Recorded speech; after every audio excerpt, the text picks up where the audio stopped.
What's up, everybody? So today I want to talk about my top three, carpeting plants for a low-tech planet aquarium that are really gonna take no effort at all to grow. As you can see, I'm starting to get a little bit of a sag to grow in here because I kind of redid my gravel months back and I kind of got lazy and didn't really focus on my foreground. But now I want to get the sag going. I also got some sag going over here, if you can see that. So yeah, that's starting to send out runners, but I do have a pretty thick substrate bed there, so it took a little bit of time for it to get going. But once that sag, hits that good nutrient-rich base, look out, it just starts going. And actually, there's barely anything there because I actually sucked a lot of that stuff out when I was redoing my gravel because I just used a big diameter suction, like that big or so, like a ½ inch, and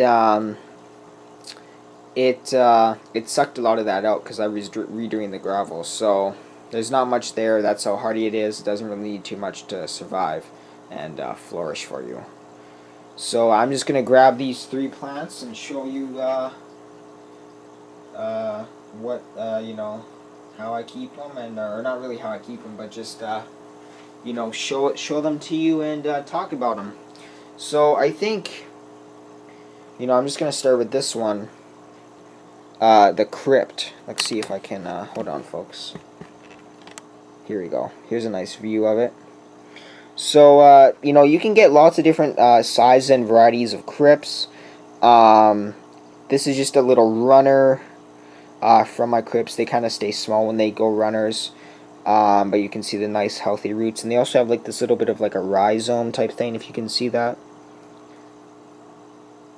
It's kind of blurry, but it's hard to tell. They have like this rhizome thing. It's really cool because even if all the leaves come off, you can just float it and the leaves actually will still come back with the crypts. So and that is true because they're such a heavy root feeder and they rely a lot on their roots, and they have like these little like rhizome things, like I was saying, and they just comes right back.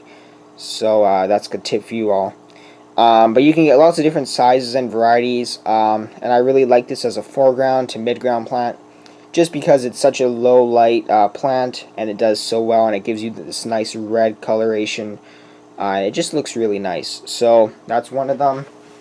The second one, some people may not like this plant. I believe this is just Java moss, or a lot of types of moss in general do really well under low light, and I actually like low light a lot more than high light. You can put this on a piece of rock, or just kind of shove it down into where you want it, into like a crack or of a piece of wood or whatever, and let it get real low. And it does really well. It houses baby fish and shrimp well. It allows them to eat what's on it, and just houses good stuff for the tank, and I think is really beneficial. It can get out of hand. That's why some people don't like it. But it's a good beginner plant. That spreads real easily. You can just break it apart and get more plants. So yeah, that's a really nice plant. Let's get a nice zoom out a little bit. Yeah, nice dark green color to it. And then I think my favorite, I think I went from, well, I'm not sure, but this is for sure my favorite. Dwarf Sagittaria. As you can see, it's got a runner already here, and this has just been floating for like a week or so now. And you can see it's got a runner with nice roots. This is just a floating plant, but this little piece here that was attached, that's a floating plant. But this sag grows really nice, and like I said, it takes a little bit of time to hit the substrate because it's kind of got thin roots. But once it does look out, you're gonna get tons of runners, and this is just a great carpeting plant. Super, doesn't need much lighting, and just give you great success. So yeah, folks, if you like what you're seeing, hit that subscribe button. Peace out. Later.